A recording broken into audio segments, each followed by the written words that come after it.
Ace Blackner. Had Nicole lied to me this entire time? She was not that stupid.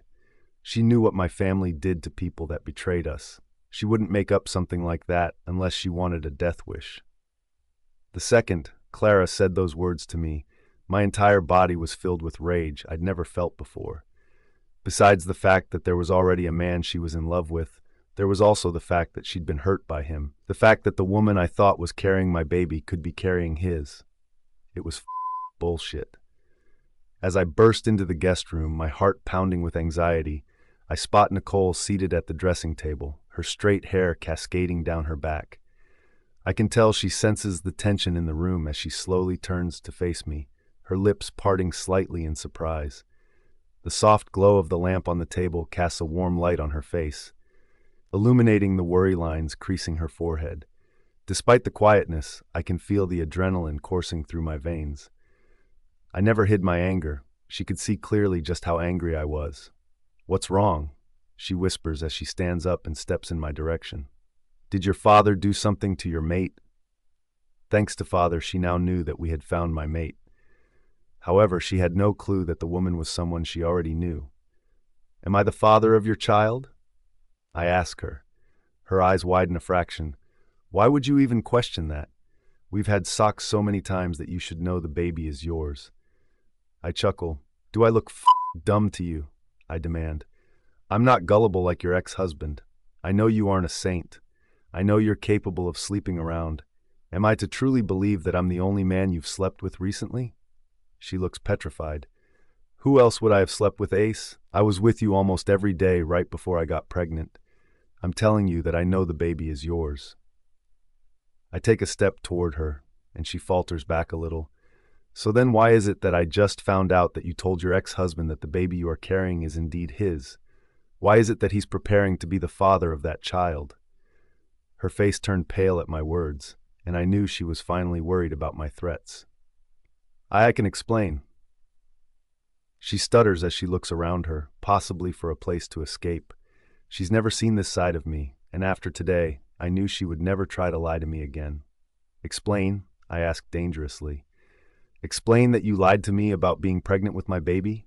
Explain that you were still your ex-husband? Is that what you need to explain to me?" "No," she cries. "I swear to you, this baby is yours." I sigh. "How am I to believe that? I should be relieved since I never wanted to have a baby with you to begin with." "I lied to Alaric," she shouts. "I promise you that I lied to him. I made him believe that the baby was his. For him to even believe that the baby was his would mean that you were around with him. So there is a high possibility that the baby is indeed his and not mine." I point out to her. She shook her head. "I never slept with Alaric, not after the divorce." I quirk a brow at her. "You think I'm that stupid to believe such foolishness? Why would he accept that it's his baby if he never slept with you?" She plays with her fingers nervously as she tries to look me in the eye. "Alaric and his family have a secret that they keep from everyone. They are under a curse. Every full moon, they lose their minds and look for women to fuck. It's hard to explain. The next day, they wake up and can't remember anything from the night before. I use this to my advantage. I made Alaric think he slept with me on the last full moon. He believed it because he woke up with me in his bed." What the was she saying? "You expect me to believe this nonsense?" I demand. "I'm not forcing you to believe anything. All you have to do is ask around yourself. They have many victims that they pay to be quiet. Many women that they slept with during the full moon before they came out with this new plan to lock themselves in their basement each full moon to stop themselves from committing such a sick act. I'm telling you it's the truth.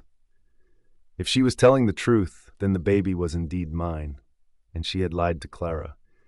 Both Alaric and Clara were lied to by this deceiving woman, and she was carrying my child. Why did I get her pregnant? Clara. Something wasn't right. Why would Ace run out of the room as soon as he found out that Nicole was pregnant with Alaric's baby? I heard Nicole's voice earlier, and it was evident that the two of them knew each other. He also said that they were sleeping around. Was it possible that the baby was his and not Alaric's? That wouldn't change the fact that Alaric still broke my heart and slept with her recently, but it would make the pain less, for sure. I stood up from the ground the second the door opened, and he walked inside. "Why did you run off?" I demand. "What was it that I said that made you react that way?" His jaw clenched. "Tell me everything you know about Alaric's family." My eyes widened. Why would I ever tell you about his family? He paces up and down the room before he turns and glares at me. "I need to know the truth about the curse, Clara. Is there a curse in his family? Or did Nicole just lie to me again?" My eyes widen. Nicole told him about the family curse. Why would she do such a thing? That was supposed to remain a secret. How could she betray Alaric like that? "I don't know what you are speaking about." "I lie. Nicole is someone who loves to lie. It's just another one of her lies." A muscle ticks in his jaw. "You're the one lying." I glare at him. "You can't tell that for sure." "I can," he growls. "I can tell when you're lying to me, just like I can tell when you're hurt." I bit my lip and looked away from his penetrating gaze. "I don't want to speak about this. Not to you or your family. You cannot be trusted." "My father may not be trusted, but believe me, I'm the best hope you have to get out of my home alive, and I can't help you unless you're completely honest with me," he warns me. Could I truly trust Ace? Or was this all a trap so that he could learn Alaric's weakness? I wasn't sure what the right thing to do was here. "Even if you don't tell me, I still have ways of finding out the truth," he informs me. "I could ask around. I'm sure there are people who know the truth. I heard there are basements in their home. I can have my people break into it and find out the truth for myself also. There are multiple ways for me to find out. This is the easiest way." He was serious about his threats. I knew he was. Even if I didn't tell him, he could easily find out. I saw the kind of structures and gadgets that they made. I knew that the Blackners was not an ordinary family. I knew that they were dangerous. I look away and say, "They are cursed. I don't know everything about the curse since they are secretive about it. What I do know for sure is that they lock themselves in the basement with multiple chains just so that they do not harm another woman. They torture themselves so that they aren't considered monsters. They've had it very hard and are still dealing with the pain each day. This is why Carter broke up with me. It wasn't only because he was falling for my sister. He wanted to protect me from himself." His jaw clenched, and I could tell that this wasn't the news he had been hoping for. "Why was that?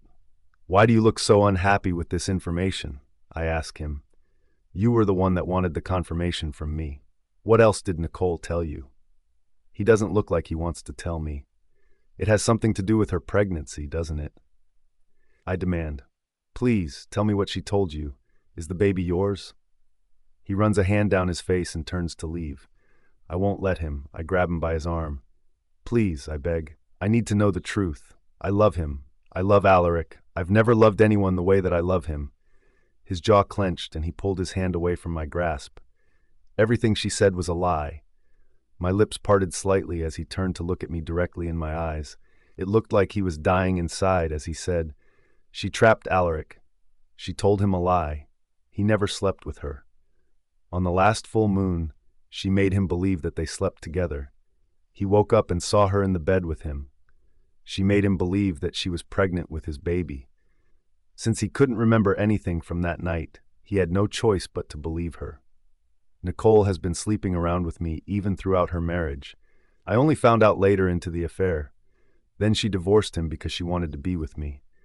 However, I didn't want her that way. She was never someone important to me. But then she told me that she was pregnant with my baby. I'm trapped with her until that baby is born. I'm shocked to my core. I couldn't believe this. How could she? How could Nicole play such a dirty trick on Alaric? How? Alaric? The Blackners? I asked for the second time since Hunter came into the room and announced that they were the ones responsible for Clara's disappearance. Austin nods. "It's not the first time we've had dealings with the Blackners. The last time we went to war, I lost my brother Lucas." I stiffen. "Did they kill him?" His jaw clenches. While he's physically alive, his heart bleeds every day because Gideon Blackner forced him to marry one of his daughters. My brother made a sacrifice for the rest of us, and he lives with that pain every single day. They sound like assholes, I growl.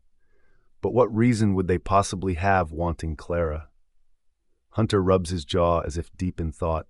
We've had a similar incident happen in the past. They kidnapped someone close to us by the name of Gabriella. Their reason for kidnapping her was to have a child for Arthur Blackner. However, it turned out that she was his mate. They wanted her because she was a hybrid, and Gideon Blackner saw that as an opportunity to have powerful grandchildren. Since Gabriella and Arthur fell in love, there was a war to free her from Gideon, a war where we lost many men just as they lost men. In this same battle, Austin lost his brother Lucas to the Blackners. We are all still recovering from it. They are not simple enemies, they pose great danger. I believe that Arthur and Gabriella will be perfect for this mission, Austin informs us. No one knows inside their home as much as Arthur does. He lived there almost all his life, and Gabriella was once their prisoner. She may know where they're holding Clara. But Clara is not a hybrid like Gabriella, so that can't be the reason. There must be another reason that they've taken her. I point out. Hunter and Austin look at each other, and the expression on their faces makes me worry. It couldn't be any good, whatever it was that they were thinking. It's possible that Clara could be the mate of one of the Blackners, Hunter informs me. The Blackners are against mates, as I'm sure you are aware already. If it is that Clara is the mate of one of Gideon's sons, then it is possible that he wants to get rid of her and test his son's loyalty to him. My entire body goes into shock at his words. Clara may have found her mate, and it was a Blackner, a family that hated their mates. I've never felt anger and fear as much as I do right now. This wasn't right. Clara didn't deserve this. She's always been such an angel. She didn't deserve to be tortured for being the mate of someone. Their rules were foolish. They were a shame to the werewolf communities. Here we were, horrified by the fact that we couldn't be blessed with mates like other werewolves, and these Blackners were taking it all for granted. Do you think that they've already harmed her? I demand as I try to ignore the sharp pain in my chest. Hunter shook his head. Gideon likes to play with his victims. He doesn't like to make things easy for them. He wouldn't take her and harm her right away. First, he would use her to test his son's loyalty to him. If he's pleased with his son's behavior, he will decide what he wants to do with her. Either way, the only chance we have of saving Clara is another war. No one can sneak her out of there easily unless it's someone from the inside. This was all my fault. If I hadn't kept that secret from her, she would have never left the academy early. She wouldn't have been alone that day. I would have been by her side to protect her. Because of my foolish actions, I had no idea how the Blackners were treating her. My hands clenched into fists. One of them could be her mate. It meant that she would have feelings for them. I swallowed hard. I knew this wasn't the right time to be worried about it, but it bothered me. The thought of Clara having feelings for another man made me feel sick. I wanted her for myself. I didn't want to share her with anyone else, and it didn't matter that it was a Blackner. Clara was mine. Mine. She couldn't belong to anyone else. I've contacted Arthur, Austin informs me. They will be here soon. Our packs were informed by our allies. Everyone we will need is on their way to help us. How long will this take? I demand. I was becoming restless about getting my Clara back. I wanted to go to her now that I knew where she was. We might have everyone we need in about an hour. However, we still need to draw out a plan. We can't just barge into the Blackners' residence. It sounds like it would take some time. I run a hand down my face in frustration. The last time Carter ran off without the rest of us to save the love of his life, I thought that his decision was reckless and crazy. Now that Clara is missing, I realize I would be even more reckless than Carter was for her sake. I knew that I couldn't wait here for everyone to arrive. I had to get to Clara now. I had to do everything in my power to bring her back to me, even if it meant losing my life in the process. All I cared about was Clara. Nothing else mattered to me. As long as she was safe, I would be fine. Clara. It was a lie. All of it. This entire time, I thought Alaric had betrayed me. I thought he had willingly slept with Nicole while claiming that he had feelings for me. I was wrong about everything. He was still the perfect man that I always thought he was. He'd never changed. I'd fallen for Nicole's lies. Why hadn't Alaric told me about it from the beginning? If I had known all of this had happened on the full moon, the same night that he came for me, then I would have been able to figure out Nicole's lies on my own. On that night, he never went for her. I was the woman he was searching for, and he warned me that he would come for me. Not once was he worried that he would go after Nicole on a full moon. How could I have been so stupid? I should have asked more questions. I was in so much shock that I didn't take the time to ask all of the questions I needed to. I should have trusted Alaric. I've always trusted him. So then, why did I make such a mess of everything in the end? I chose to believe Nicole even though I knew how much of a liar she was. I wanted to cry out of happiness. Everything seemed okay again, even though I was currently locked in some room waiting for Gideon Blackner to get rid of me. I felt like I could smile because the man I was in love with never betrayed me. I had all the motivation I needed to try and escape from this place, even though it seemed impossible to me right now. Ace had left me to find Nicole once more. He wanted to ask her more questions. Now that it was confirmed that Alaric wasn't the father of her baby, there was a good chance that the baby wasn't even his. I examined my surroundings, hoping to find anything to help me escape. Ace promised that he would try and get me out of this place before his father could hurt me, but I wasn't sure if I could trust him. While he seemed kinder than I expected from a Blackner, there was still plenty that I didn't know about him. What if gaining my trust was a plan between him and his father? There just wasn't a logical reason for him to help me to escape when he'd been taught his entire life to hate me. The door opened suddenly, and I'm surprised to see someone other than Gideon or Ace. This man looked familiar for some reason. Had I met him before, or did I meet someone related to him? "Well, this is awkward," he says as he rubs behind his neck. "When my wife told me that her father had kidnapped yet another woman, I was hoping that it was a lie." I quirk a brow at him. "Who are you?" He smiles. For some reason, his smile warms my heart and makes me feel much safer. "I'm Lucas Lance Vinci, and I'm here to try to get you out of this place before anyone harms you," he informs me. Why would he go through all of that trouble for me? First, Ace claimed that he would try to help me escape, and now this man was claiming the same thing. That didn't make any sense to me. Now, it felt like they were truly messing with my feelings. But wait, did he say his name was Lucas Lance Vinci? As in, the brother of Austin Lance Vinci? "Does your brother happen to be Austin by chance?" I ask him cautiously. If that were the case, then maybe I could trust this man.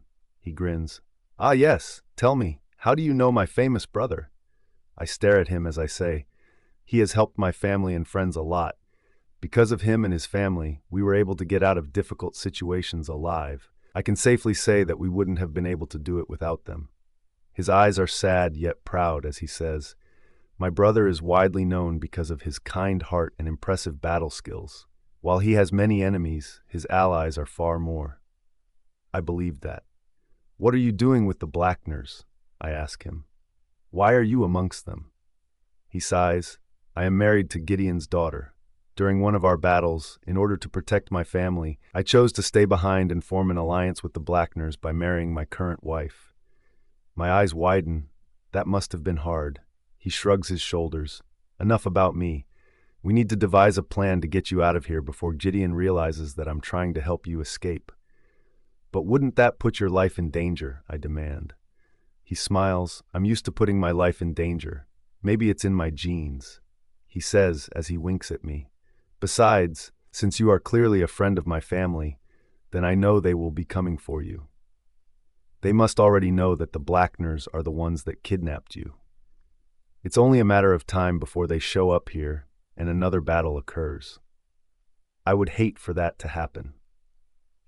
On the one hand, I would need to protect my wife and her family, and on the other hand, I would need to protect the family that I grew up with. Getting you out of here before any of that happens will be best for all of us."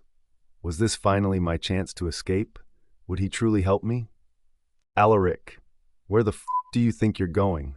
Carter asks as I turn the corner toward the truck. I hadn't realized that he was even following me this entire time. Usually, I would be able to tell in the blink of an eye, but this time, I was too distracted by my need to get to Clara quickly. Not now, Carter, I growl. What the hell is going on with you, he demands. Why are you acting like this over Clara when you got Nicole pregnant? I wince at his words. I know I messed up, but believe me, I never wanted to get Nicole pregnant. It was all a big mistake that I'm still paying for. He grabs me by my shirt aggressively. I stayed quiet all along. I hoped my brother wouldn't fool around with someone I cared deeply about. She's like a sister to me. You know the shit I put her through, and I still regret it to this day. How do you think it makes me feel to know that my own brother is repeating the same mistakes that I made? My jaw clenched. If you know me well at all, you would know that I would never intentionally hurt Clara. I tried my best to stay away from her, but in the end, I couldn't. Why couldn't you? He growls. How is it so hard to stay away from her? There are a million other girls for you to mess around with. Why did it have to be her? I could say the same thing to you, I shout. There were a million other girls for you to be with, but you chose to fall in love with Clara's sister. Do you even understand how painful that must have been for her? And yet she still chose to forgive you in the end. She's always deserved better than you. He narrows his eyes. You know that's different. Scarlett is my fated mate. She's my savior. She isn't someone I could have easily ignored. Clara was always more like a sister to me, and I know she deserved better than me, but guess what? You don't deserve her either. It felt like a punch to my gut. I knew I didn't deserve her either, but damn it, I wish that I did. I wish I hadn't gotten Nicole pregnant. I wish I hadn't run from her when all I wanted to do was hold her closer to me. There were many things I wished I could go back and change, but now it felt like I wouldn't get the opportunity to do that, not when Clara was still missing. I always knew she deserved better than both of us. However, that doesn't change the way I feel.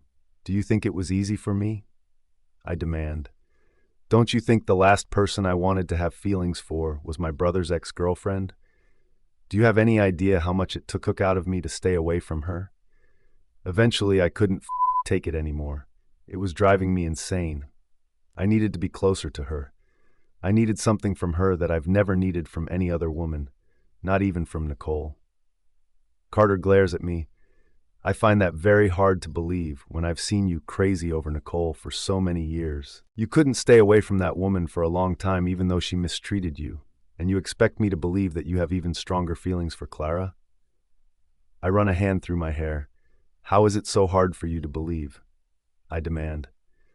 I stayed with Nicole for so long because I wanted to save my marriage. I didn't want to end things with her without giving it my all. You, out of everyone, should know this. I confided in you. How can you be so blind? His jaw clenched. Clara deserves someone who loves her. I failed her in the past, and the last thing I need is my brother hurting her as well. I've had enough of this. I roar. Clara needs me. I will not waste any more time standing here talking to you. He grabs me one more time, and I push his hand away aggressively. Don't try to hold me back today, Carter. I don't want to hurt you, but I will if I have to. I can't let you go, he growls. It's too dangerous. You need to wait for the rest of us. Don't make the same mistake that I did. I almost got us all killed because of my actions. You can't stop me, I warn him. And why is that? He growls. Because I am in love with her, I shout. I love Clara more than I've ever loved anyone else in my life. I will not stand back and wait while she suffers. I need to get to her now.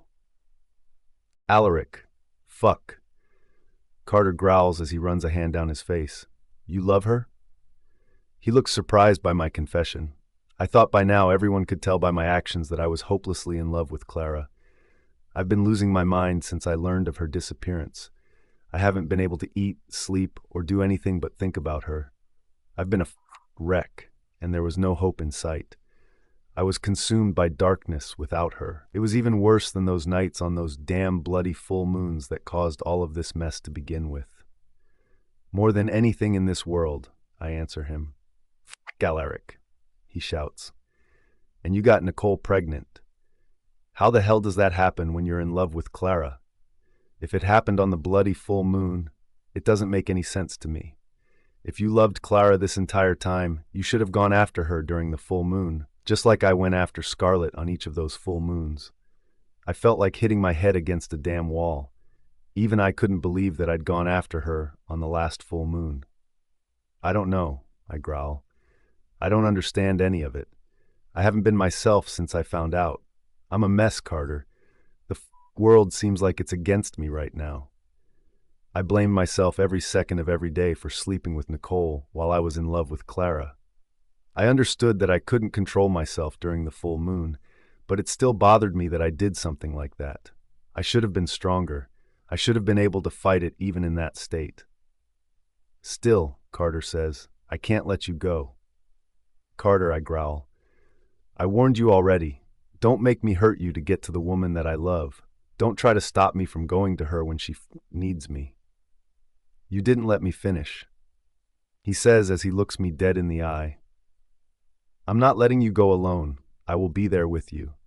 I made the mistake of going without my brothers the last time. I'll let the rest of them know.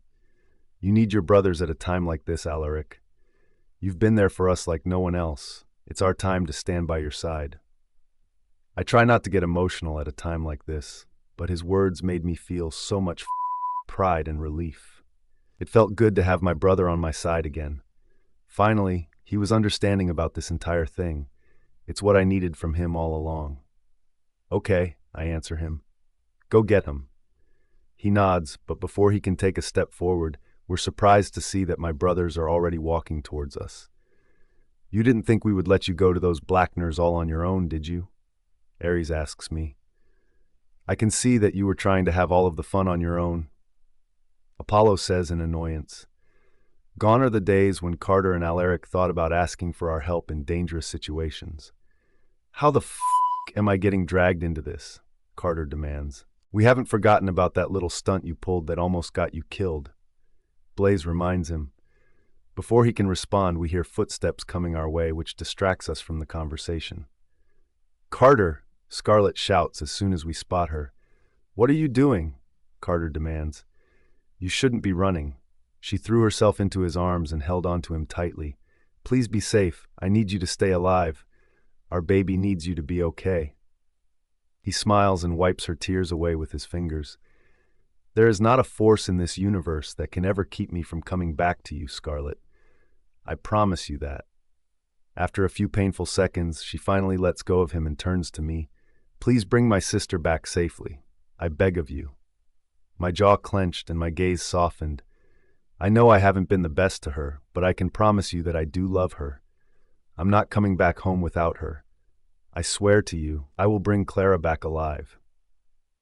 Scarlet nods as more tears roll down her cheeks. I wish I could be there with all of you. I wish I could be there for my sister. I can safely say that I'm happy you can't go. My brother teases her. She rolls her eyes and taps him on his shoulder. You can inform the others of our plan, I tell her. But wait a few minutes, just in case they decide that they want to stop us. She nods, I will. She waits for us to enter our separate trucks before returning inside. Carter refuses to leave until he sees her close the door. You ready? He asks me. I nod. Then, brother, let's go get Clara back, he says with a grin. And this time, don't let her out of your sight. It's about time you make her your wife. My wife. Just the thought of her having my last name and a ring on her finger that symbolizes she's mine and mine alone makes me so bloody happy. I couldn't wait any longer.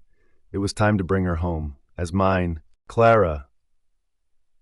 Are you sure you want to do this? I ask Lucas as he opens the door and helps me out of the room I was just trapped in. He nods. It's the right thing to do, Clara. Believe me when I say it's the best decision for all of us. This way, my wife's family will not be harmed, and my own family won't be harmed either. The last thing I wanted to do was get someone like Lucas in trouble. He seemed so kind-hearted. For someone like him to marry into this family, it indeed must have been a forced marriage. Gideon Blackner was a disgusting man. He walked me through the hallway and into what seemed like a secret walkway. It was inside a hidden room that no one would truly think about getting into. Is this going to lead us out of their home? I ask him.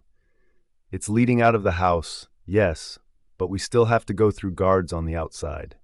He answers me. There are plenty of them stationed everywhere. The security around this place has doubled since Arthur left home to be with his mate. The only possible way to get out is with the help of someone who knows this place inside out. Luckily, they've learned to trust me a little around here and teach me the loopholes. It's pretty dark, I whisper. We are almost there, he answers me. He pauses when he hears something and quickly signals for me to be quiet. It takes me a few seconds to hear the footsteps. It sounds like only one person. Who could it be? I didn't want to get caught. We were so close to getting out of here. I cover my mouth when Lucas grabs the stranger by his neck and strangles him until he's motionless on the ground. After taking a good look at him, I realize that it's one of their guards. Sometimes they have routine checkups, Lucas informs me. I nod and quickly follow him as he starts to walk faster. I don't think we will encounter another inside of here, he tells me as he looks over his shoulder at me. However, sometimes if one guard doesn't respond, they send others to check if he's okay. That's why we need to get you out of here before they realize that he's missing. He didn't need to tell me twice. I increased my pace to keep up with him. I breathe a sigh of relief when I see a door in front of us. Lucas removes a key from his pocket and opens the lock. I quickly run out of the dark pathway as soon as the door opens. Be on the lookout, he warns me. There are usually guards all around. They don't have a specific route to follow. It changes daily, and Gideon is the only one who knows the exact details. He doesn't trust anyone after what happened with Arthur. How could someone not trust their own children? Maybe if he hadn't asked such horrible things of them, he wouldn't have to always be on guard like that. Lucas? That voice. Both Lucas and I freeze. Maybe if we tried to run, we could escape without him catching us. Lucas slowly turns around, but I don't move an inch. Ace, he says as he waves at him. What are you doing here? There is a few seconds of uncomfortable silence as Ace tries to comprehend what is happening. What am I doing here? He growls. Why the hell do you have Clara with you? She's supposed to be locked in that room. If Father finds out that you took her out, you'll be severely punished. No, I gasped. You cannot let your father know of this. Lucas was only trying to help me, just like you promised to do. Lucas quirks a brow. You promised to help her? Ace ignores his question and narrows his eyes at the both of us. What the hell were the two of you thinking? Do you understand how dangerous this is for the both of you? I had a plan that would have worked beautifully if you both hadn't acted so recklessly. Now all of us are in danger if my father finds out about this. Why must it be that way? I demand. Why can't you stand up to your father? It's not right to live like prisoners in your own home. It's not that simple, he growls. I love my father and every one of my siblings. I've spent my entire life doing things to make him proud. I do not want to end up like Arthur. I do not want to lose my family because of a stranger that I barely know anything about. I hold my breath as I whisper, Does that mean that you plan on turning us in then? Lucas stiffens at my question. Turning her in is a horrible thing to do, Ace. She's friends with my family. Do you remember what happened the last time they tried to free someone from here?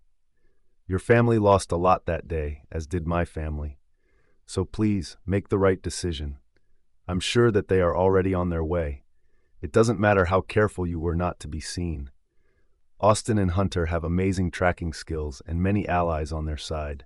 Trust me, they already know you are the one who kidnapped Clara. Ace sighs. I wouldn't turn either of you in. If I did, Lucas could end up in a prison cell. And if that happened, Freya would be in a mess. You may not have thought of her when you made this risky decision, Lucas, but I have to think of her happiness since I'm her older brother, and she depends on me. Lucas looks away from Ace's glare. What was that about? So then what do you plan on doing? I ask him hesitantly. Alaric. Remember that these people are unlike any we've dealt with in the past, Carter warns me. I did my research on them. They're freaking brutal in battles. I didn't care about any of that, even though I should. My love for Clara was overshadowing everything else. All I cared about was getting her back safely.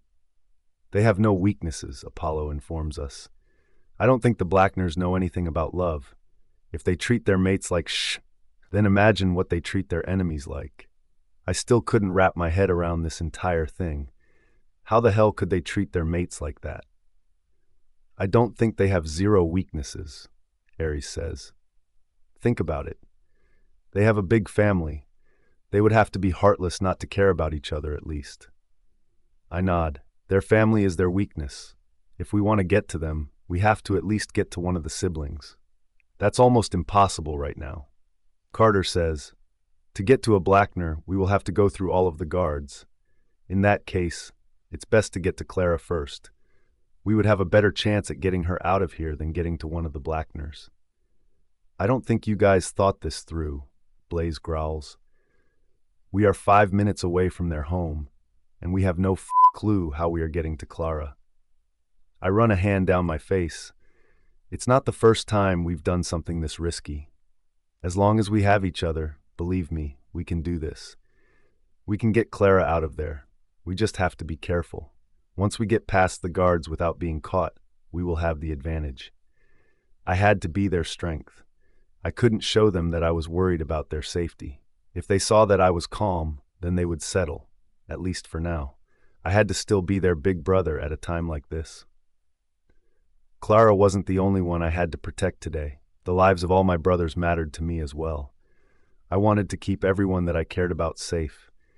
I didn't want to lose anyone today. We are here, Carter announced, as we stopped a few feet away from a gigantic wall. I knew that it would be big, but this was insane. Fuck, Apollo growls. Do you see the size of that structure? Could you imagine the kind of things the Blackners are into if they need a bloody wall this big? I try to stop the wild beating of my heart. Now that we were here, I was becoming restless. I wanted to get to Clara as quickly as possible, even though I knew it wasn't about to be easy. I hear voices, Carter warns us. That voice. I would recognize it anywhere. Clara. I could hear her. Was my mind playing tricks on me? Was she truly that close to me? Yes, I could feel it in my heart. She was near. Alaric, wait, Carter hisses as he grabs my arm to stop me from getting out of the vehicle. It could be a trap. Why the hell would she be so close to the wall? Maybe they knew that we were coming. Don't go. Wait. No, it was definitely her. I could feel it. Does anyone else see what I see? Ares asks me as he points to the left of us. I follow his gaze, and my eyes widen when I spot Nicole. What the f***? Why the hell would she be here in the middle of the forest with the Blackners? I knew damn well she didn't come here to save Clara. She wasn't that kind-hearted to risk her life for the woman she knew I was now in love with. We all got out of the vehicle and approached her. She slowly spun around with a knife in her hand, ready to aim it at us. Her eyes widen when she sees me. Alaric? The knife slowly drops from her hand, and she seems almost relieved to see me. Something didn't feel right about this. Nicole shouldn't be somewhere as dangerous as this. The last time I spoke with her, she told me that she was heading home. It's not like she was on my mind this entire time. Clara was the only person I was thinking about. However, this still seems so strange to me. What the hell are you doing out here, Nicole? I demand from her. She had some serious explaining to do. She looked like someone who was trying to escape. But from what I've heard, it's almost impossible to leave the Blackners' residence unless you were a guest, or at least one of them. If you were a prisoner, there is no way that you could escape that easily. So then, what exactly was she doing with these people? Was she the one who brought Clara to them? The blood in my veins boiled at just the thought of her having something to do with this. She couldn't be that stupid or heartless to do something like that, could she? If she did have a part to play in all this, there is no telling what I would do to her with the rage inside of me. Alaric. Things were getting messier by the second, and still, I didn't have all of the answers that I needed to understand this mess. I take a step towards Nicole, ready to ask her more. However, she also moves towards me without any warning. These people are scary, Alaric, she cries as she throws herself into my arms. They claim that they want my baby. They want our baby. They threatened to harm me when I told them that they can't have what isn't theirs to begin with. I wasn't sure if I was hearing any of this correctly. What would the Blackners want with a baby that didn't belong to them? It didn't sound like something that they would waste their time over. There must be another reason that they would ask for something that absurd. Why the hell would they demand something that ridiculous? Ares asks. They wouldn't want anything to do with your baby unless one of the Blackners was the father. Ares's words were meant to be a joke, but now that he said it, it had the rest of us thinking. That truly would be the only reason for them to want that baby, but that couldn't be possible. So this has nothing to do with Clara? I ask her as I gently push her away so I can get a clear view of her face. You aren't here because of her? I needed to read her expression. Nicole was good at lying, but right now she looked terrified of something or someone. I had to get to the bottom of it. However, I didn't have much time. I came here for Clara, not for Nicole. I didn't even expect to see my ex-wife here. She frowns at me and looks genuinely confused by my question. It meant that her being here had nothing to do with Clara. She was too surprised by the question to know anything about this. Clara? She asks. Why the hell would you mention her at a time like this? Of course, I'm not here because of her. Can't you see how scared I am? I am telling you that these people are freaks. We need to get out of here now. We don't have time to waste. Please, Alaric, let us go. I'd never seen her in such a hurry to escape from anyone before. Something wasn't adding up, but I didn't have time to ask Nicole questions. My biggest concern was Clara. Now that I knew Nicole couldn't be of any help, since she didn't even know Clara was here to begin with, there was no reason for me to waste my time standing here and talking to her. I take a step back from her, and she widens her eyes in horror. You can see yourself out of here, I tell her. I'm sure that you can find your own way home. For some reason, this doesn't seem like it's your first visit. We have business here, and I'm not leaving until it is completed. However, this isn't over. I need answers. Nicole looks hysterical with my words. No, Alaric, she gasps. You need to come home with me. You can't stay here. It isn't safe. I'm telling you that you do not stand a chance against the Blackners. Even though you and your family have power, you are currently outnumbered. They have more guards than I can count. Please, I've never begged for anything like I am begging now. Come with me. If your brothers want to stay, that is their choice. But for the sake of our baby, please stay with me. I open my mouth to decline her request. You might want to take a look at this, Carter tells me as he nudges my shoulder. It distracts me from what I was about to say to Nicole. I slowly turn around, just in time to see a man jump down from the wall with someone in his arms. He's clutching her to his chest, almost protectively. For some reason, I feel a strong tug at my heart. It doesn't take me long to realize why I had such a reaction. The woman that he was holding, she was my woman, mine. My breath gets stuck in my throat at the sight before me. He was talking to her and holding her like she was important to him, like he wanted to keep her safe. My eyes travel to the tattoo on the man's chest. His shirt is unbuttoned at the top, revealing something that makes my blood crawl. A Blackner. This man was a Blackner. Suddenly, everything began to make sense. They warned me that Clara could be the mate of one of the Blackners. It was the reason she was taken from me. Now I understood why he looked at her that way, why he was holding her so close, why he wanted to protect her. The pain I felt at the realization was almost unbearable. Clara, you're mine. Please pull away from him. Please tell me that you do not want to be with him. Please. I think my thoughts have somehow reached her, for she stiffens and slowly turns her gaze in my direction. I see the second the shock hits her body. Her lips parted as she whispered, Alaric. It prompts the Blackner to look in my direction. A low growl forces its way out of my mouth, and he pushes Clara behind him. It makes me angrier. Clara wasn't his. She never was. Clara can only be mine. Clara. Everything seemed to be moving in fast forward as soon as my eyes landed on Alaric. The world around me seemed to blur as he appeared, and I couldn't believe that he had found me just as I was trying to make my escape. I had anticipated his arrival, but I never expected him to catch up to me at such horrible timing. I've never seen him look this feral or possessive, and it worries me. I couldn't understand Ace either. He knew that I was in love with Alaric. He was helping me escape so that I could return to him. So then, why was he acting possessive as well? He knew that I couldn't love him. He also didn't love me, and he should have been happy that I was leaving, since it meant that his father didn't have to test his loyalty anymore. However, we were mates after all, and it was normal for him to act like that, even though it was something that he didn't want to do either.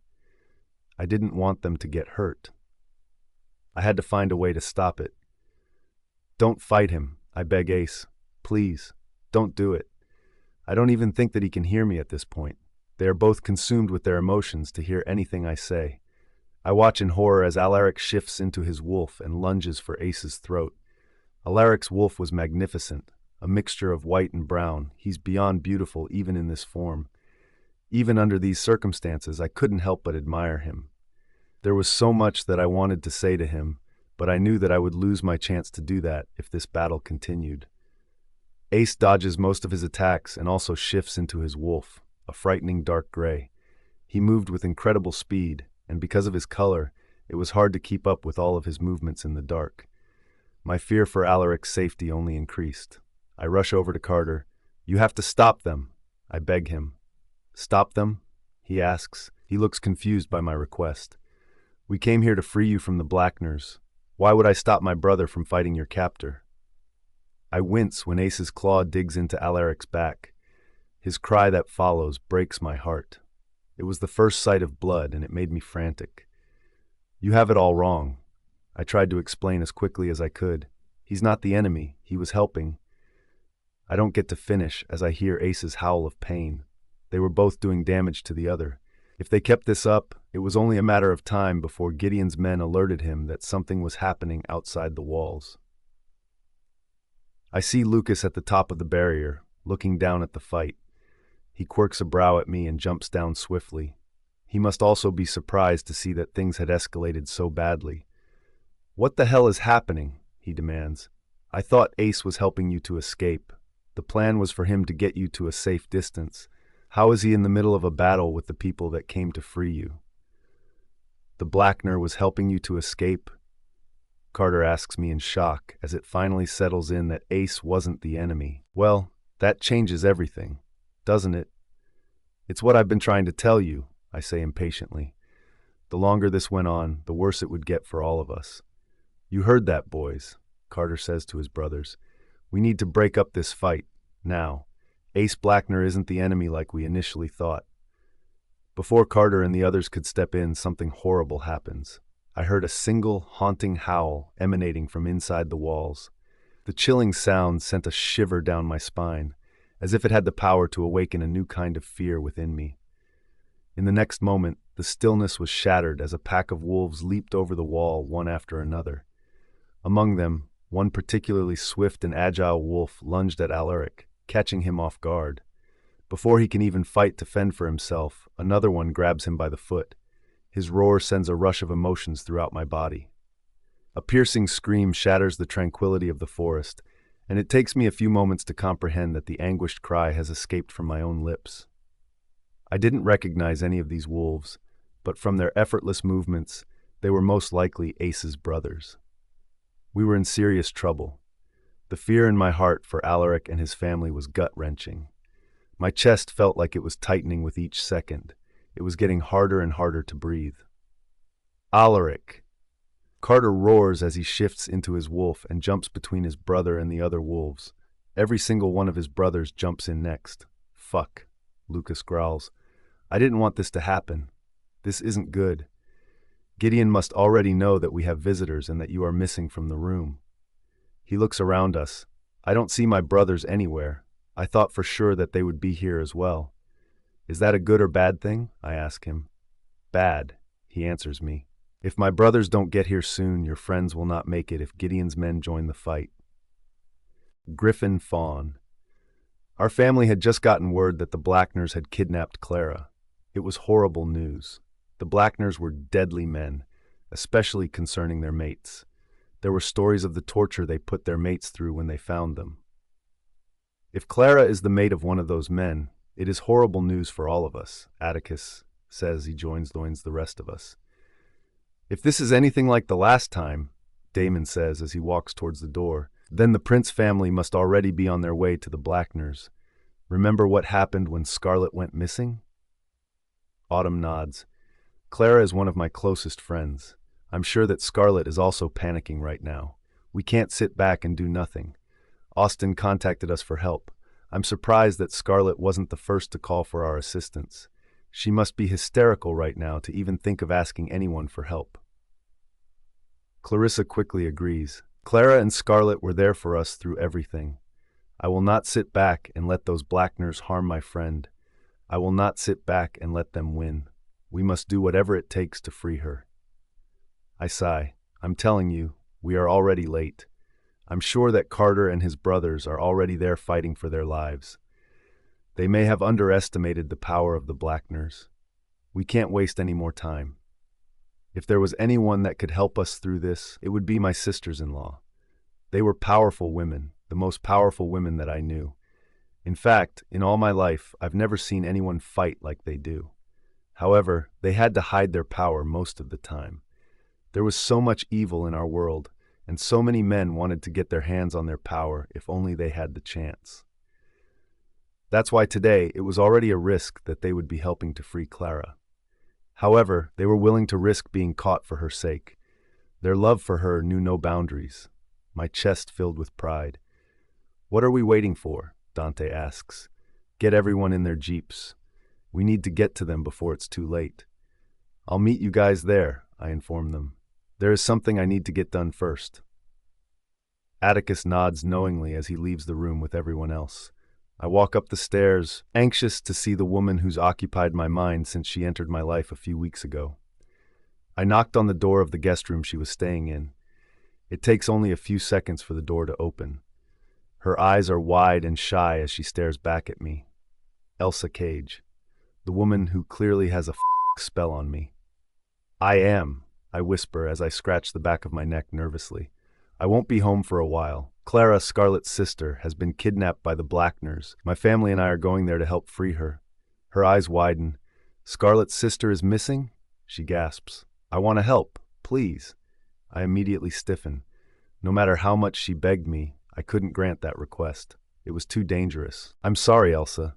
I apologize. "That cannot happen. Your family has been looking for you since you ran away from home. If they find sight of you anywhere, it will not be good for any of us. You must stay here, especially while we are in battle." She looks disappointed by my words, but doesn't try to change my mind. She understands just how dangerous this is. I knew that she didn't want to get caught by her brothers. She didn't want to return home to be forced to marry a stranger that she knew nothing about. "Will you be taking Brianna with you?" she asks with curious eyes. My jaw clenched at that name. Brianna Adams. I began dating her a few weeks before Elsa showed up in the back of my Jeep, begging me not to return her to her family. It was on that day that I learned that she was my mate.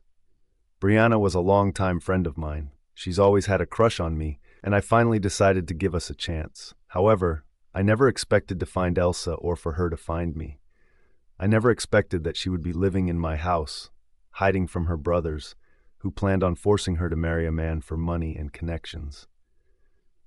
Since Elsa and I didn't stand a chance, considering the war between our families, I knew that I had to keep my distance from her for the sake of the safety of my family.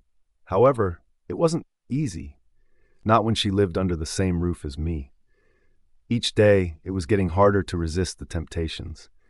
It was also becoming harder to stay with Brianna each day, knowing that my feelings for Elsa were more powerful than anything else I'd ever experienced. "No," I answer her as I clear my throat. "She will not be there." She looks relieved by my response, but tries to hide it from me. "Please be safe," she whispers. I nod and quickly shut the door. I couldn't keep speaking to her when my emotions were running wild. "Get the f*** out of here, Griffin. I can never have Elsa. She's a cage. Her family is the enemy. They're part of the underworld. And I have a girlfriend, a friend who's been there for me my entire life. I have to get a grip on myself. Clara, I have to help them." I scream. Lucas grabs me by my arm to stop me. "Listen to me, Clara. The worst thing you can do is join in on this fight. You'll get them all distracted, and we don't need that." "But I can't just watch and do nothing," I cry. I couldn't believe this was happening. I was so close to escaping. How did things end up like this? The sight of blood was almost too much to bear. Both sides were fighting brutally, bruising each other. If this was kept up, someone was going to lose their life. My heart rate sped up at the realization. Alaric and Ace weren't even fighting anymore. They couldn't reach each other because of their siblings. Instead, I wasn't sure who was fighting whom with everything happening so quickly. They all moved at lightning speed, and it was hard to keep up. "Wait," Lucas says as he turns towards the forest. "I hear something. I can feel the connection." "What connection?" I demand.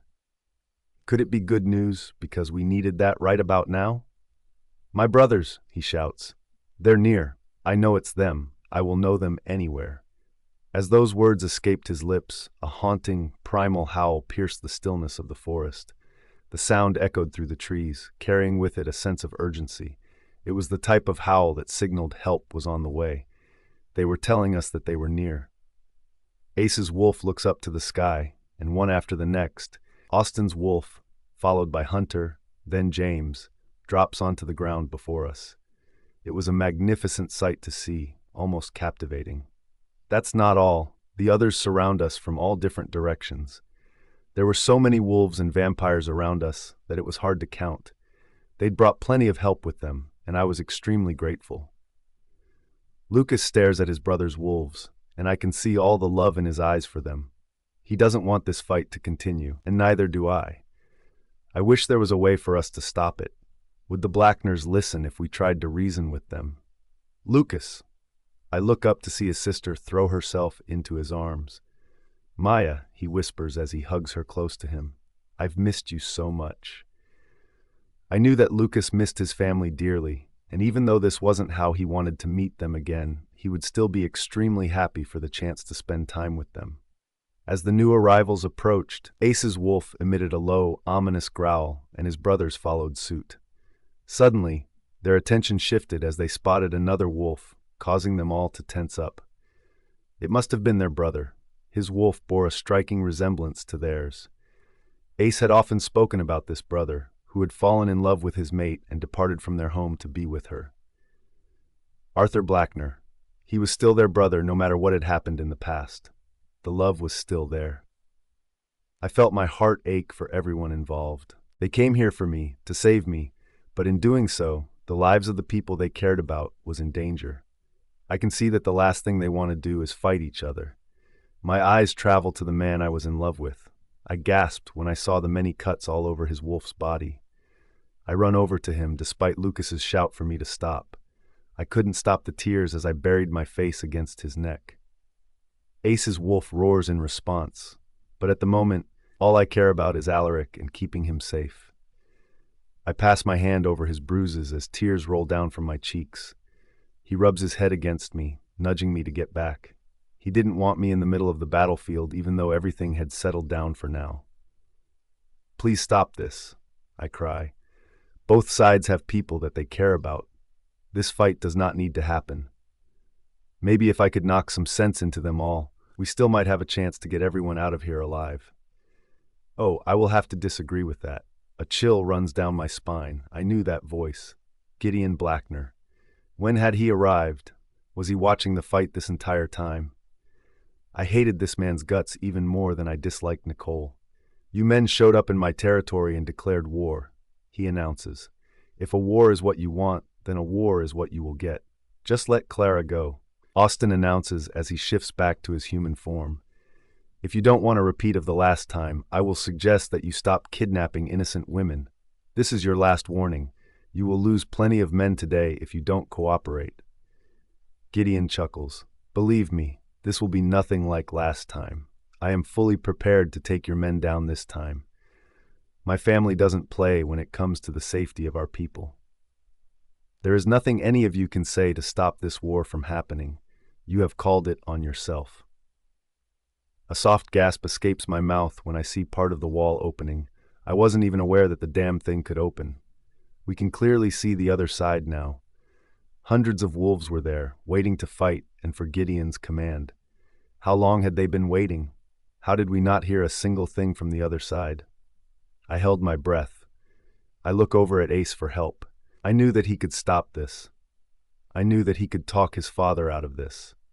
However, he seemed to be overtaken by his own emotions. He doesn't look like the ace that was willing to help me a few minutes ago. He looked like he wanted to kill Alaric, and I tightened my arms around him, scared of what was to come. Alaric. She chose me. Clara chose me. She didn't run to the Blackner. Instead, she came to protect me. She was holding on to me, not him. I wanted to hold, caress, and tell her how much I loved her. However, I could not do any of that until we all came out of this battle alive. It definitely was not about to be easy.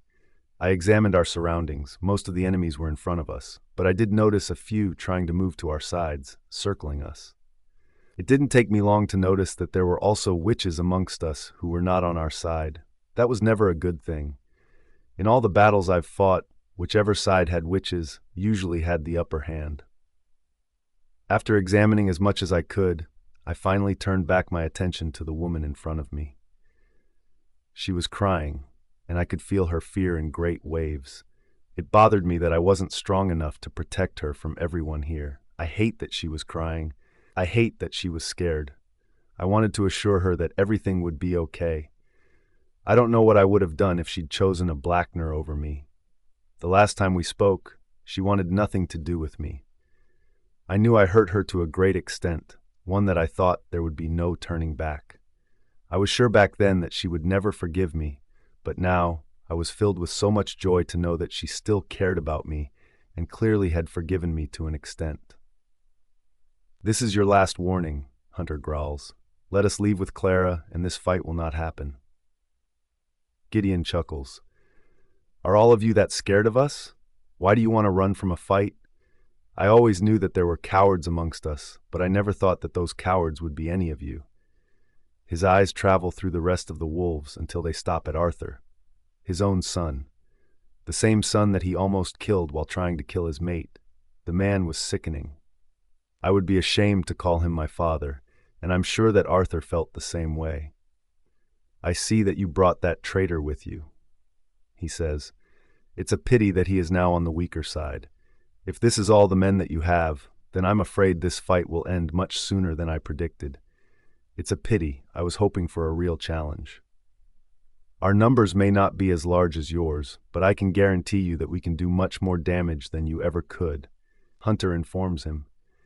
Gideon's eyes are filled with an evil spark as he nods and raises his hand into the air. "Let's find out then," he says as he moves his hand forward. "Attack!"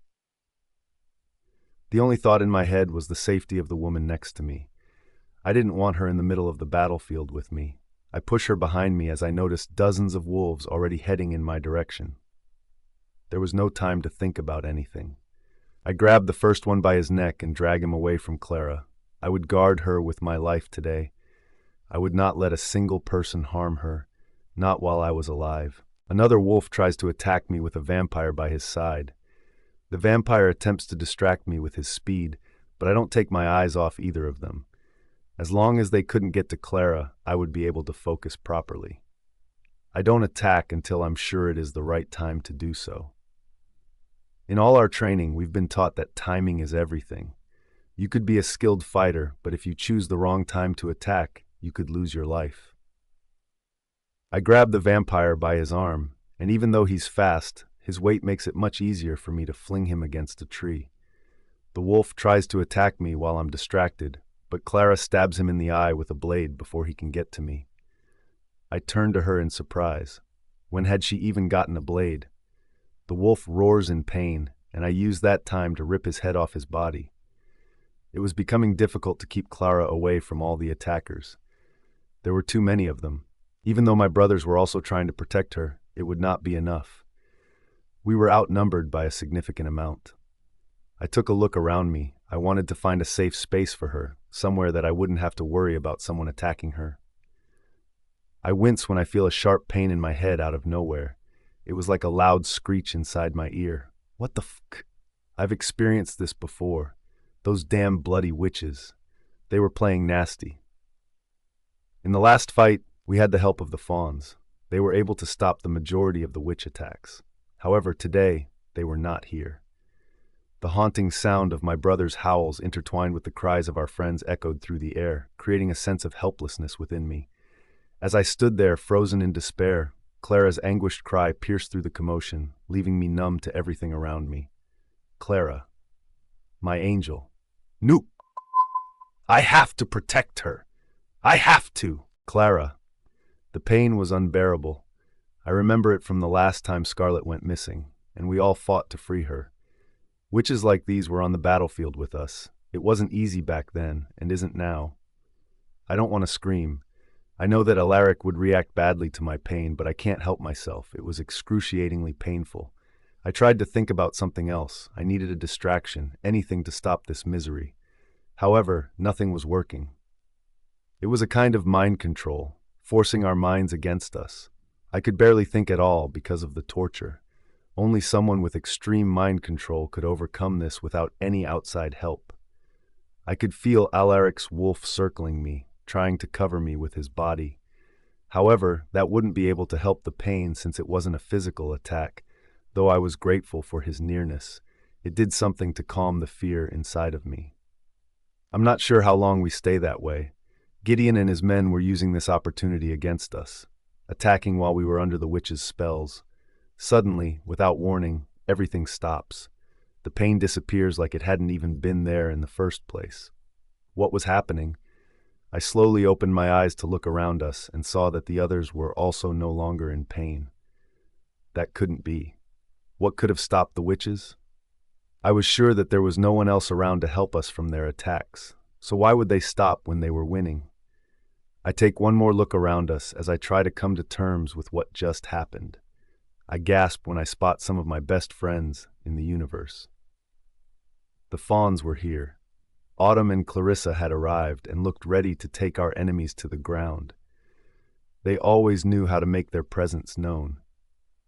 I can see the surprised look on Gideon's face. He couldn't believe we were all withstanding the power of his dozens of witches. As far as I know, he doesn't know about Autumn and Clarissa. He doesn't understand how powerful they are or how much they can do. Combined, they overpowered all of the witches Gideon had on his side, and I knew that if they unleashed their true power, those witches would all be dead in a second. Autumn looks my way, and when our gazes meet, I am greeted with a bright, relieved smile. She was happy that I was okay. I've never been more grateful to be friends with these amazing women. I wave at her despite our challenging situation. Clarissa smiles at me also, and waves back enthusiastically. I had everyone I needed around me to win this fight. We were all here, and it was time that we got the people we loved safely out of this mess. I knew Alaric would want me to stay out of this fight, but I was done doing that. I wanted to fight back with him, with the people I loved. How could I watch them all try to protect me while I sat back and did nothing to help? Without a second thought, I focused my attention on my wolf. I breathed a sigh of happiness when I felt her coming alive. Within seconds, I'm in my wolf form. I can sense the tension around me. I try not to let it distract me from the fights.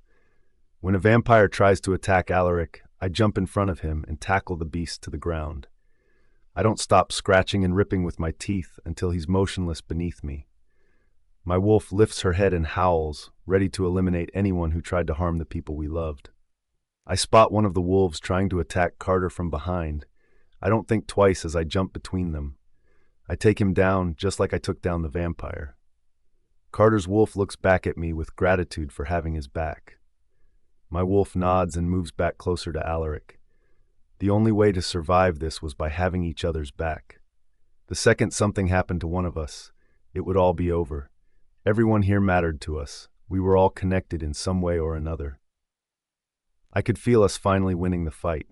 We were close, but it was still a huge risk. Our men were severely injured, but there were many already dead on Gideon's side. I could see the displeasure in his eyes as he looked around him, realizing that if this fight continued, his family would go down first before mine ever could. I was distracted only for a second, but in that second I felt a sharp pain in my chest. I hear Alaric's great howl of fear and look down in horror to see blood dripping onto the ground. It was my blood, no doubt. I could feel myself begin to shift back to my human form. I couldn't tell how seriously I had been injured. I just knew that this was the most amount of blood I'd ever seen dripping from my body.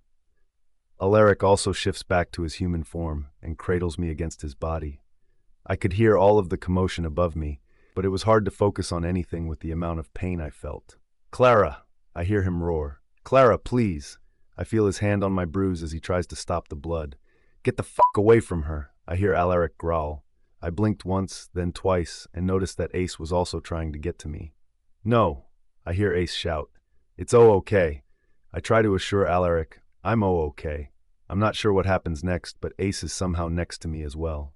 "I, Ace Blackner, reject you. Clara May, I do not wish to be your mate. You are hereby free from this bond."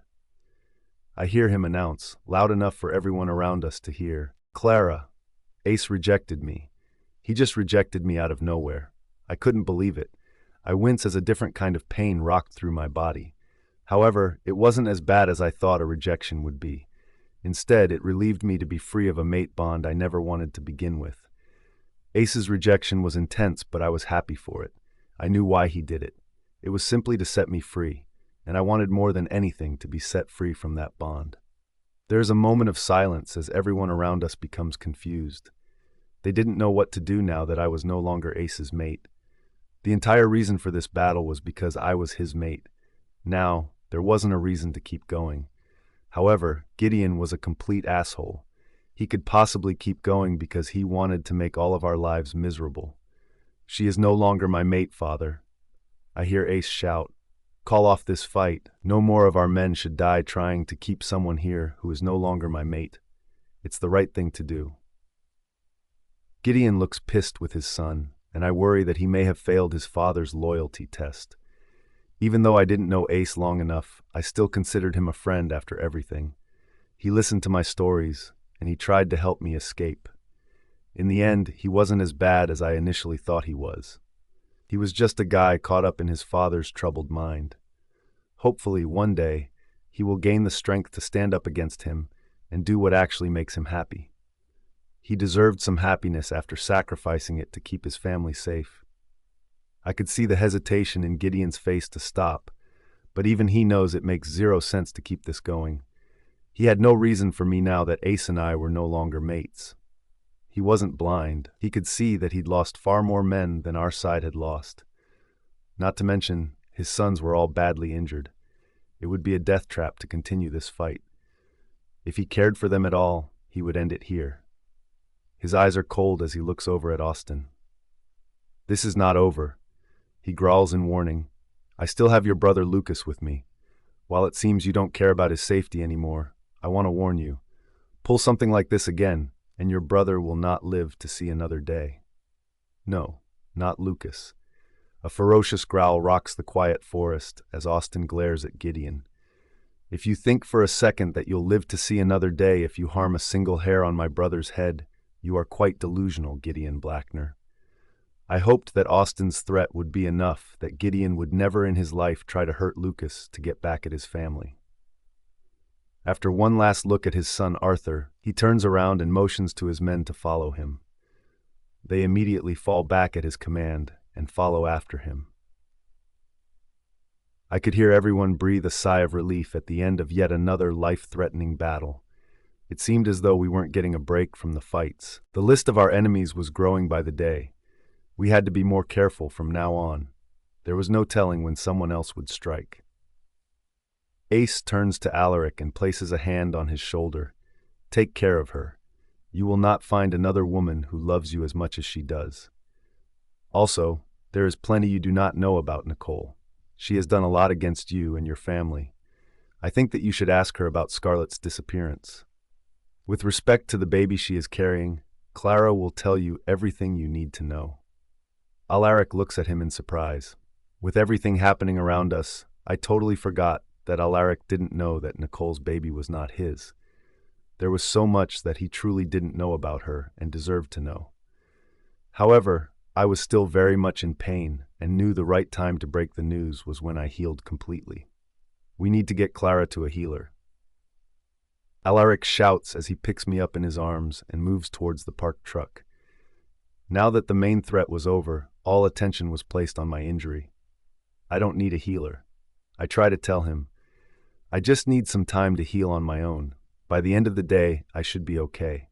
The wound isn't as bad as it looks. I wasn't lying.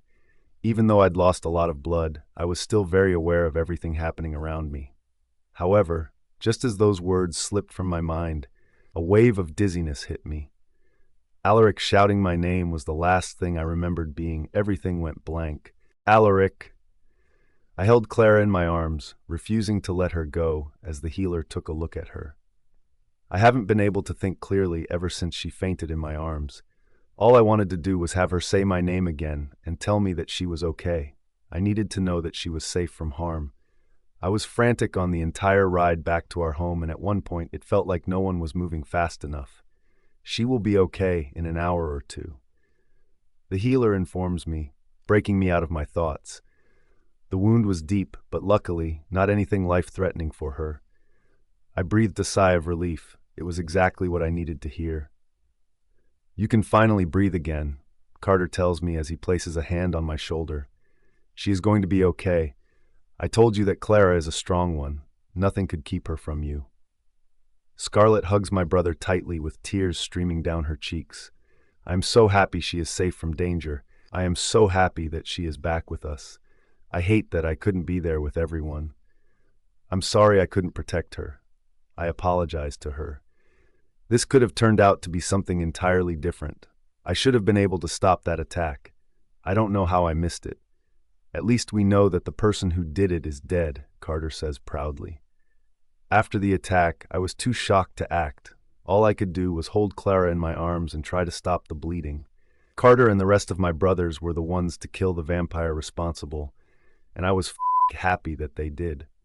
If I could go back in time and kill him again, I would happily do so. If I had lost Clara today, I knew that I wouldn't have been able to forgive myself. I knew that I would have probably died along with her. Luckily, none of that happened, and we had the fawns and everyone who stood by us to thank for that. We couldn't have done it without each of them. You did plenty, Alaric, Scarlett promises me. My sister made the right decision this time by choosing you. She finally chose the right prince brother. Ouch, Carter says as he feigns hurt by her words. She chuckles. I just meant that he's the right one for her, just like you are the right one for me. You two must really love us, Carter teases her. First, you denied your mate for me, and Clara did the same.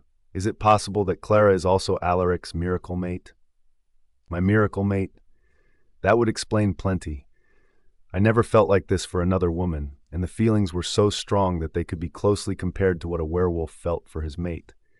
However, if that were the case, I wouldn't have gone after Nicole during the last full moon. I would have only searched for Clara. I still didn't understand why my wolf went after the woman I didn't want. I turn towards the door as the fawns walk into the family room. How is she doing? Autumn asks Scarlett. She's doing better now that she's healed. We have to wait either an hour or two for her to wake up. She answers her. That's wonderful news, Clarissa says. Thank you. I thank them all. I couldn't have done this without any of you. Because of you, Clara got out of this alive. My family got out of this alive. I am forever indebted to every single one of you. Atticus taps my shoulder lightly. Don't mention it. You would have done the same for our family. Any friend of my wife is a friend of mine. I wish we could stay until Clara wakes up, but we have our own problems to deal with. Autumn apologizes. We just got a lead on Willow's sister. We hope that this time we can find her and that my brother didn't do anything to her. We are only hoping for the best at this point. Scarlett nods. We understand.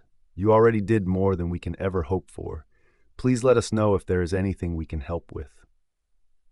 Autumn and Clarissa both hug Scarlett before leaving with their family. Austin's family had already left as well. Their packs had suffered some serious damage during the battle, and they needed time to heal. I was already organizing with my family to shower them with gifts for all of their help, including any money that they may need to help their packs recover from this fight. It was just my family here, and we were all anxiously waiting for Clara to wake up. Ace's words still bothered me. He said that I had to ask Nicole about Scarlett's disappearance. Did she have something to do with what happened to my brother's wife in the past? We still never understood why all the cameras had shut off that night, Scarlett went missing, or the fact that someone knew exactly where to find her. Ace also mentioned the baby, and Clara seemed to know the truth as well. All I could do now was wait for her to wake up. Then I would know the truth about everything. Everything. Clara. As I slowly opened my eyes, the first person to come into focus was Alaric, his figure looming over me. His expression seemed filled with anxiousness, and I couldn't help but feel a surge of happiness knowing that he was the first person I laid eyes on upon waking. "You are finally awake," he whispers as he leans down to kiss my forehead. I could sense the worry in him and knew that he must have been blaming himself this entire time. I smile. "I told you that I would be okay, didn't I?" He nods, and I'm surprised to see a tear roll down his cheek. "I was scared that I was going to lose you. I've never been more scared in my entire life, Clara. I never want to be close to losing you ever again." I place a hand on his cheek and he leans into my touch. "I am not going anywhere. I promise.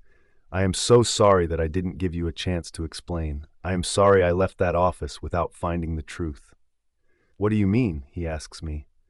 "I was wrong. So very wrong. I should have told you from the beginning. I should not have kept that truth from you. The second Nicole told me that I got her pregnant, I should have told you about it. I am sorry that I hid it for so long. I was just scared of losing you. You are the first woman other than my family that ever truly cared about me. I married Nicole for years. She never looked out for me like you did. It felt amazing and unreal to have someone like you in my life, and I truly did not want to lose you, Clara." Hearing him say that makes my heart swell with joy. "Everything that Ace said to me, it's been bothering me," he confesses. "What do you know about Nicole's baby?" I could tell that Alaric was hoping the baby was not his. The hope in his eyes made my heart leap a little. I couldn't wait to tell him everything I now knew. "Everything she said to you was a lie, Alaric." I inform him. "Every single thing was a lie." "What do you mean?" he asks me hesitantly. "Tell me, is the baby not mine?" I can't help but smile because I know how much my words were about to bring him joy. "It's true. You are not the father of her baby. She told everything to Ace. She's been sleeping with him this entire time. She cheated on you during your marriage and continued to be with him after the divorce. I always knew that she was not right for you, but not once did I think she would stoop so low." I say, unable to hide the disgust from my voice. "But how are you so sure?" he asks me. "The full moon." "Nothing happened that night," I answer him. "You broke out of that basement to come after me. I wanted to be there for you on that night, and my actions made a mess of things. The second you came after me, it was like you already knew what you were doing and hated yourself for it. You started to hurt yourself, pounding your fists against a mirror for touching me. I left because I was ashamed of myself for putting you through that. However, Nicole apparently came into your room that night. She saw your condition and used that to her advantage. She made you believe that you slept with her, but the reality was that you never did. She used your weakness to get to you. She made you believe that you got her pregnant, when the truth was that you hadn't even touched her during that full moon." I could tell that Alaric was in deep shock because of my words. I knew it would take him some time to fully interpret everything I just dropped on him.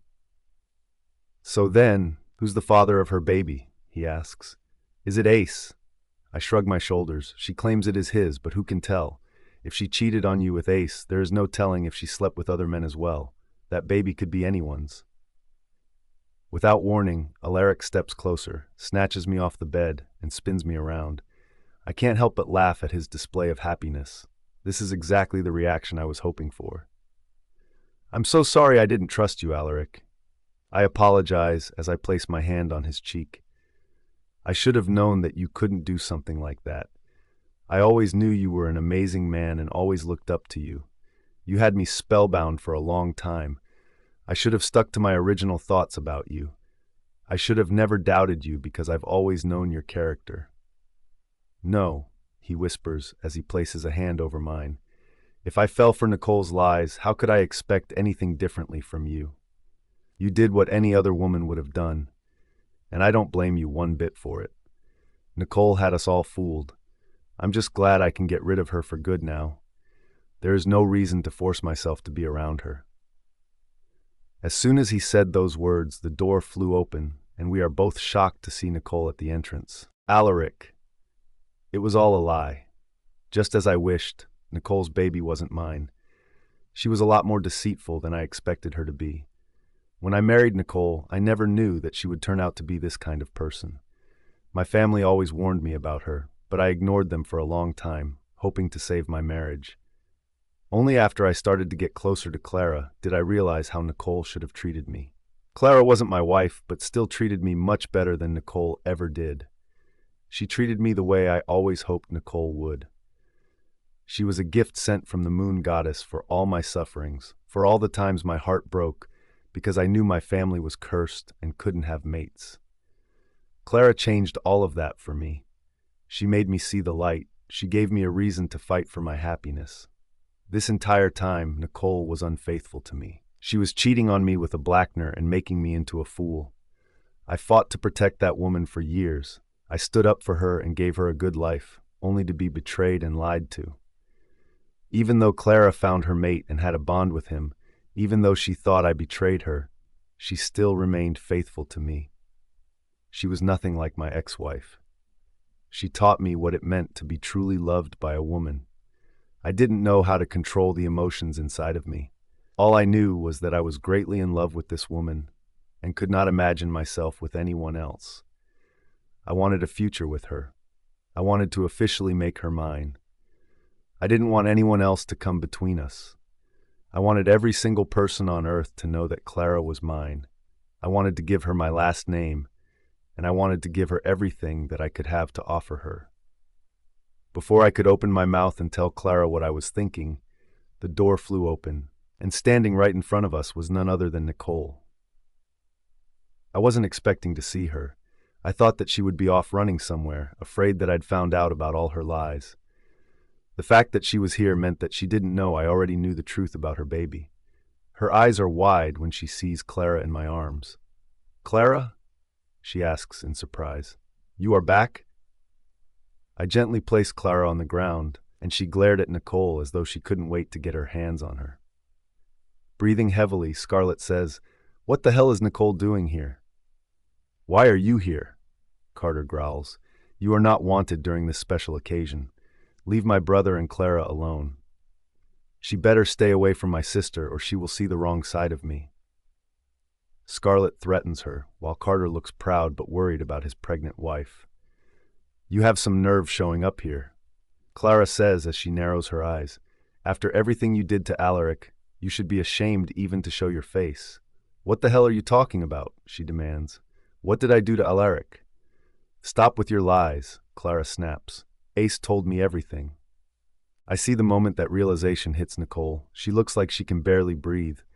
I can see that she was also preparing to get the hell out of here. "I don't understand," she says. "Why would Ace tell you anything?"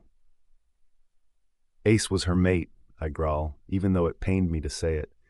"Was?" she asks with wide eyes. "This isn't about Ace. This is about you and the horrible lies you told just to trap Alaric," Clara shouts. "You should be ashamed of yourself." Nicole didn't look ashamed one bit. Instead, she looked frightened of her future. She knew that there was no way that I would ever accept her back into my life after what I knew now. She used her lie against me. She took advantage of my kindness. I took a few steps toward her, and she stepped back. "Why did you do it, Nicole?" I demand. "After everything I've done for you, why did you betray me wickedly?" She rubs her arms nervously and looks around the room. "I didn't want to lose you. I noticed you were falling in love with Clara and knew I had to do something to keep you in my life." That was lies. She never wanted me. She only wanted what I could offer her. She wanted security while she slept around as she pleased. I hoped that she would have a good excuse for what she did, but Nicole was simply self-centered, selfish, and cruel. "Tell me something else," I growl. "Ace said that you were involved in Scarlett's disappearance. What the hell did you do on that night she disappeared?" Ace didn't say it in those exact words, but I didn't want to give Nicole a chance to lie to me again. She's lied so much in the past that I didn't trust her at all. The look of panic on her face tells me all I needed to know. It was the truth. She did have a part to play in Scarlett's disappearance. "Clara, I didn't mean to get her kidnapped, Nicole stutters. It was a mistake. It truly was. Everything happened so quickly. I wasn't sure what was happening. It was meant to be a harmless prank. I promise you, it truly was a mistake. I couldn't believe what I was hearing. All this time, she was involved in my sister's kidnapping. I almost lost my sister because of her. Nicole wasn't just a liar. She was a freaking maniac. There was so much she was capable of doing. It turned out that none of us truly knew how insane this woman was. You were responsible for my wife's disappearance. Carter growls aggressively. He was just as pissed as I was. Scarlett was silent throughout all of this. I think that she was also in shock. You must believe me, Alaric, she cries as she turns to him, obviously scared of finally being caught for her dirty actions. I don't let her finish. Before I can stop myself, I'm already launching my body at her. Nicole screams as I grab her hair and pull back on it roughly. I wanted to hurt her for hurting my sister. I wanted to do so much to this horrible woman. She tried to harm the two people that I cared the most about in this world. I would never forgive her for what she did. How dare you do that to my sister? I shout. How dare you try to separate Alaric and me with your lies? I scream as I pull tighter on her hair. I wanted to do so much more, but the second I looked down and saw her pregnant belly, I knew that I couldn't hurt her the way that I wanted to. I wasn't as cruel as she was. Where is she? I hear Ace shouting from the background. I stiffen, and so does everyone else in the room. What was he doing here? I thought after everything that transpired, we would never see Ace again. How did he even get through security to get inside here? Someone must have let him in. It was the only explanation. The second he enters the room and sees my hand on Nicole's hair, a knowing look crosses his face. He turns to her angrily. I guess everyone knows what you did now. Her eyes widen as she stares at him. Ace, please, save me from these people. It's your baby inside of me. If anything happens to me, your baby will not survive. Please, I'm scared of them. I have no idea what they will do with me. I cannot get out of this without your help. I try not to roll my eyes at her exaggeration. No one here planned on killing her while she was pregnant. Ace looks at me. Let go of her. I narrow my eyes but do as he says. He grabs her arm roughly. You are coming with me. Until my baby is born, you will be locked in a room in our home. If the baby that you are carrying turns out not to be mine, you will be killed on the spot. If the baby is mine, you will spend the rest of your life in one of our cells. It's what you deserve after everything you've done. Nicole looks petrified at his words. It's the first time she's completely speechless. She doesn't even try to fight him off because she knows there is nothing that she can do to stop this from happening. She couldn't escape from the Blackners that quickly, at least not a second time. Alaric, she screams as Ace drags her out of the room. Please stop him. I'm sorry for everything I did. Please, please don't let him take me. I am begging you.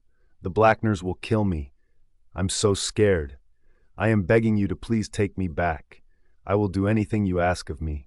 Just don't let him take me, Alaric.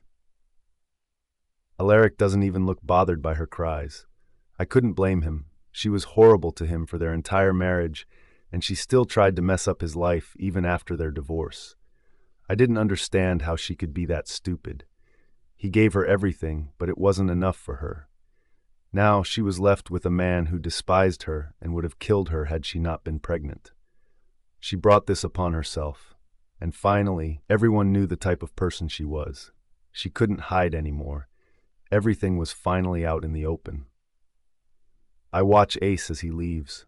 There are bruises on his arms, and I wonder if that was from the fight or if his father had punished him for rejecting me. I want to ask him if he will be okay, but I remain quiet. He didn't want to speak with anyone. He only came to take Nicole back. I was happy that they were the ones dealing with her. I didn't want to deal with that stress, especially not when she was pregnant. It would be hard to handle her since no one here would harm a baby, and since the baby could be Ace's, I knew the Blackners wouldn't hurt her, at least until the baby was born. After that, I didn't care what happened to Nicole. The second they left the room, I heard a gasp and immediately knew it was from Scarlett. What's wrong? I ask her. She looks at me wide-eyed. My water just broke. Clara! We were all outside Scarlett's room. I could hear her screams and Carter's panicked voice as he argued with the doctor. He isn't allowing the doctor to do her job. Alaric chuckles. I don't think it would be any different with you. I tease him. If I get pregnant, you would surely behave the same way or possibly even worse. His eyes sparkle at the possibility of that happening. I would love for you to have my babies, Clara. My heart skips a beat at his serious yet heartwarming tone. It was exactly what I wanted to hear. I smile. I can assure you that the baby will surely be yours. I tease him. He chuckles. I would not need to question it for even a second. I know that you would never do what Nicole did to me. I trust you with my life. I can't help but wrap my arms around him and pull him closer to me. I love you, Alaric. I love you so much, and I've loved you for a very long time. I loved you the second I realized my true feelings for you. I wish I had recognized them sooner. I would have been a lot happier in the past if I had chosen you from the start. He picks me up in his arms. You make me the happiest man alive, Clara. I never thought it would be possible to be this happy, but you do things that no one else ever did for me. You give me a reason to live. You give me a reason to smile again. I promise to spend the rest of my life making you happy. I love you with all my heart, Clara, and I want to make you my wife. I want to give you the things that you deserve.